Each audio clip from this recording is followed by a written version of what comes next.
Assalomu alaykum. Men Do'stbo'boyev Fathulla, Toshkent davlat sharqshunoslik universiteti 2-kurs talabasiman.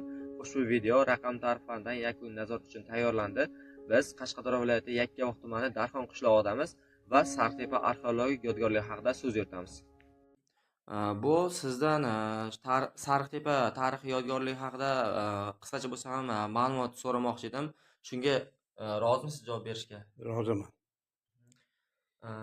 Savolim shundaki, Sartepa tarixiy yodgorligi qachon vujudga kelgan va qanday tarixga ega o'shalar haqida gapirib bera olasizmi?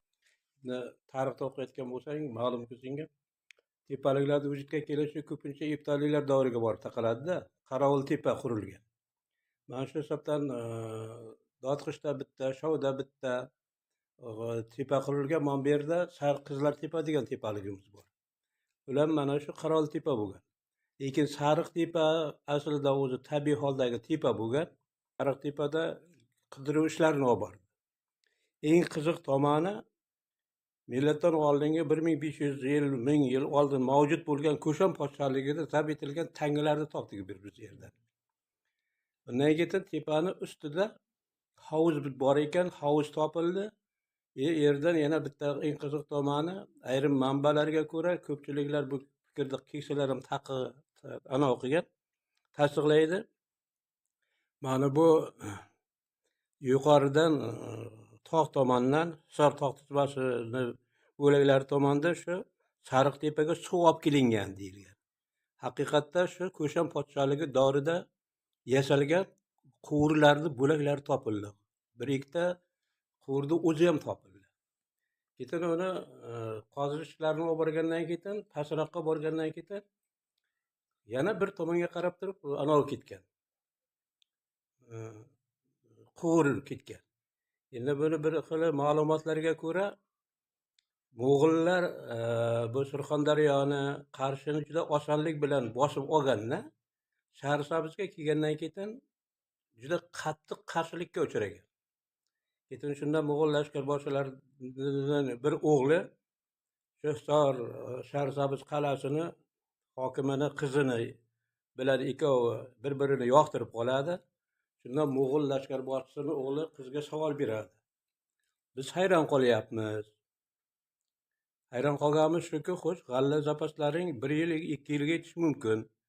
Lekin Kesh qal'asini suv bilan ta'minlaydigan to'g'onni biz buzib yubordik. Sizlar qanday suv ichyapsizlar deganda, shunday javob beradi.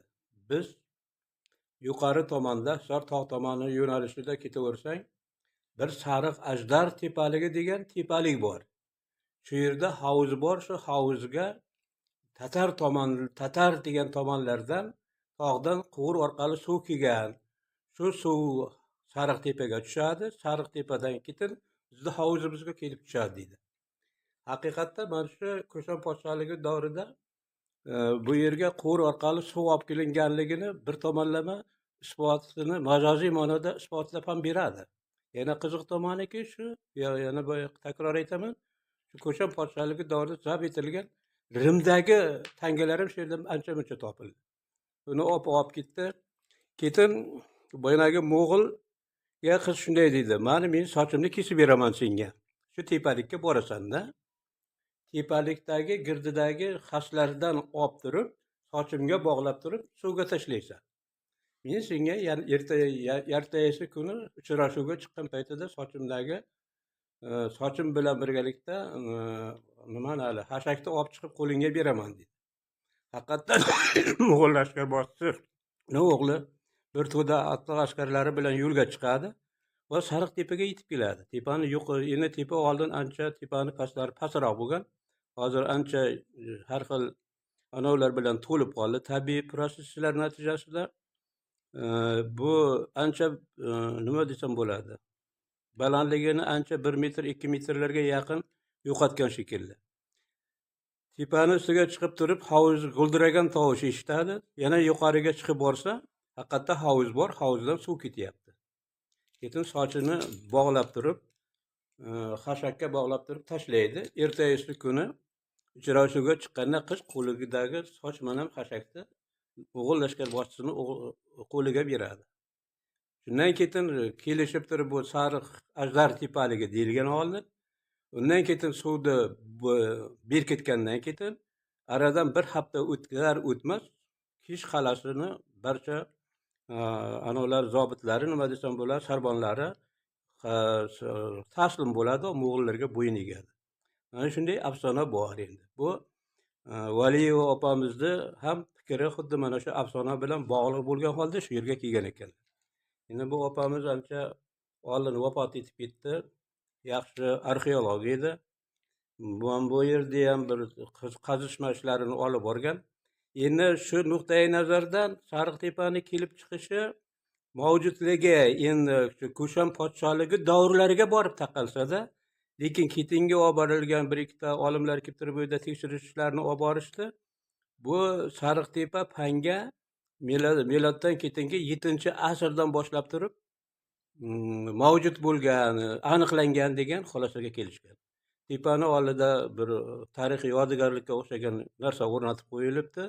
U yerda shu Sariqtepa 7-asrda paydo bo'lgan degan yozuv bor. Lekin aslida bunday emas. Aslida kelib chiqish tarixi juda uzoq.